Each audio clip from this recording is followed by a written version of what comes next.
Make informed selling decisions and move on. When do you sell a stock in your portfolio? How and when do you rebalance your portfolio? These are some of the questions that I'll answer in this section. When to sell a stock?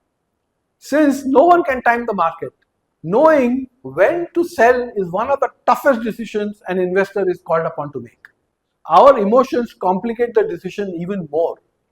If the price of the stock that you own is up, greed and or ego usually takes over and you want an even higher price. If the stock is below your buy price, you are reluctant to sell it at a loss and end up waiting until it comes back to at least your buy price.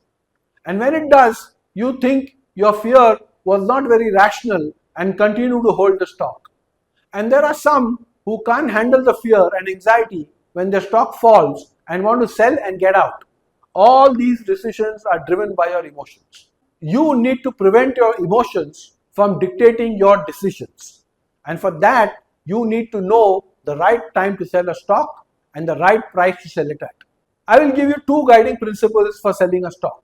Guiding principle 1 for selling. When a company doesn't seem to be the wonderful business you thought it was, you should decide to exit or reduce your holding. Examine the data you have that convinced you about this. Remember, you bought this company's stock based on the data and information you had. And when you find new data that tells you otherwise, it is prudent to act on it and not deny or discredit the data. In some cases, you may have to sell it at a loss, but it's better to bite the bullet early. Here, you are better off taking actions more quickly if it is a booster stock, as prices tend to correct more sharply than a core large cap stock. If the stock is a core stock, you need to assess the reason for the diminished attractiveness, and if the reasons point towards a serious challenge for the company, then sell by all means.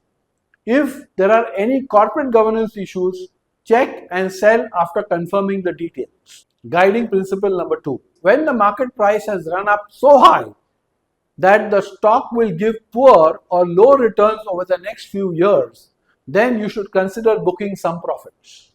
We know that in the long run, the market will act as a weighing machine and the price will be more aligned to the company's fundamentals. So, if the stock's price has already gone up way high above its fair price, then holding on to this stock means you're running the risk of low returns going forward. Also, the risk of some event happening that leads to a price correction. It is prudent to sell and book some or all the profits and to reinvest it in something that is likely to give you higher returns with lower risk.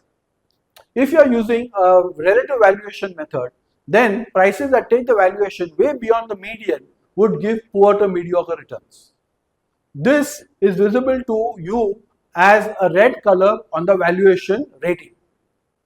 If you have access to Superstar, you will get an alert if the analyst's recommendation is to sell a stock partly or fully. In addition, you can use the price trend color on the stock. A green on price trend, which shows a strong price upward movement, suggests that you could wait for a better price, whereas a weak red color on price trend suggests that you are better off acting right away.